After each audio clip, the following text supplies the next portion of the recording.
Good morning, welcome to CATEX TV. My name is Frank Fortunato. This is a live broadcast from Princeton, New Jersey. Today is Tuesday, January 27th, 2009. It's 11:30 a.m. Eastern Standard Time in the U.S. It's 4:30 p.m. in London.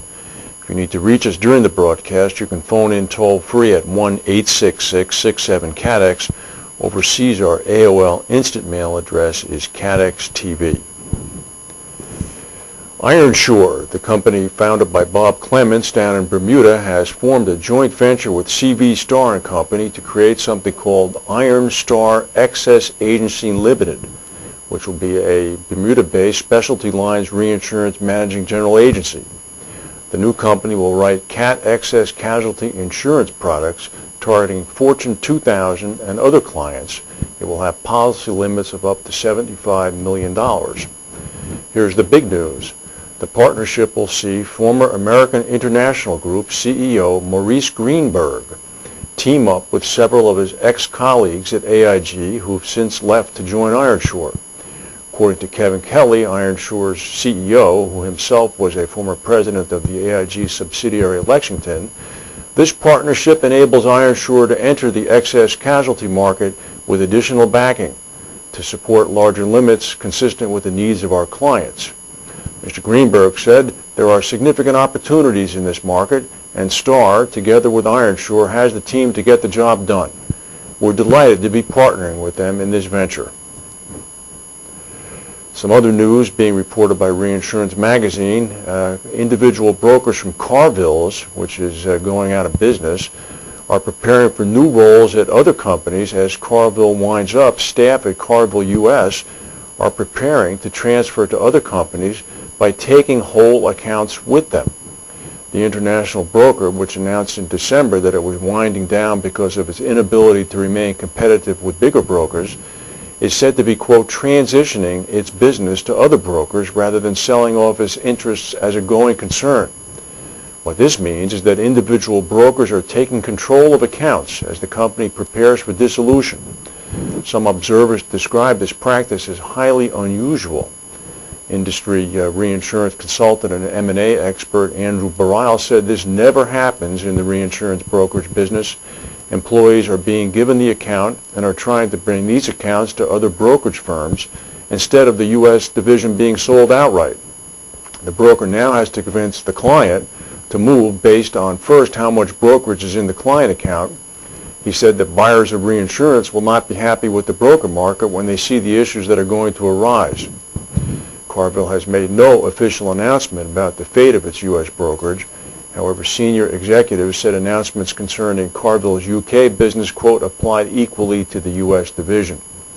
Along with the rest of Carville, the U.S. division will be closing down, said Steve Smith, president of Property Solutions for Carville Readvisory.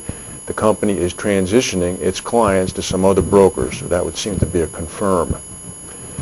Some other news up in Hartford. Travelers' fourth quarter net income fell 24%, mainly on investment losses. Some of it was due to lower premium prices. This is even as the company revised its cat losses downward.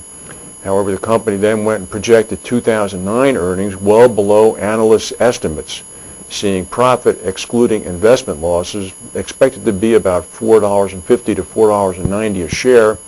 Most analysts had been expecting about $5.50 a share.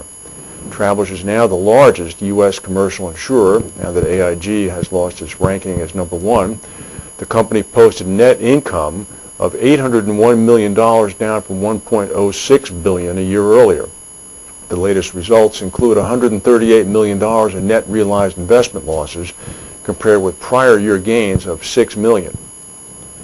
Some London news. Lloyd's insurer Canopius has unveiled as its new underwriting director the former Swiss Re CEO of Swiss Re UK, Tim Carroll. Mr. Carroll will take up his post on the 16th of February, which to my mind is a Sunday. He will head up underwriting at Canopius's Lloyd's Syndicate 4444, which is expected to write more than £600 million in gross premium in 2009. Canopius said that its plans for Carroll, who left Swiss Re earlier this month following a restructure, include replacing the current syndicate's active underwriter Jim Giordano. Mr. Giordano will concentrate on his other role as head of international operations, as well as chief underwriting officer at the parent company, Canopius Group. Brit Insurance has brought in senior property underwriter John King, according to Reinsurance Magazine. According to his profile on Beasley's website, where he's coming from, King joined Beasley in 2003, where he manages the small property business team in London and underwrites his facultative portfolio. Brit would not confirm or deny the story, and Beasley could not be reached. It's sentencing day up in Connecticut for Christian Milton. The former executive of AIG faces sentencing on conspiracy and fraud charges in a scheme authorities say cost company shareholders more than $500 million. Mr. Milton is scheduled to appear in Hartford Federal Court in about 1 hour. He was convicted last year of conspiracy, securities fraud, mail fraud, and making false statements to the SEC. The 58-year-old Milton was AIG's vice president of reinsurance from 1982 until 2005. 4 executives of Gen Re were also convicted in the scheme. The Dow Jones Industrial Average is up about 58 points now. We'll go to a word from our sponsors.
Home Depot, Caterpillar, Sprint Nextel, Texas Instruments, IBM, and at least 8 other companies yesterday announced that they would cut more than 75,000 jobs in the United States and around the world.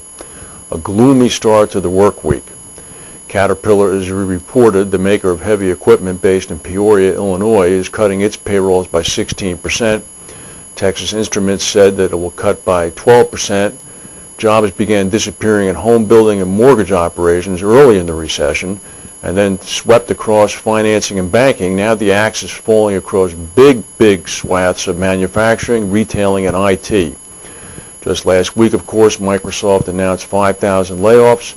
Because companies like Microsoft invest in their workers' skills and knowledge, they usually delay reductions as long as they can. But with orders for new products and services drying up, employers are looking to shrink their costs drastically.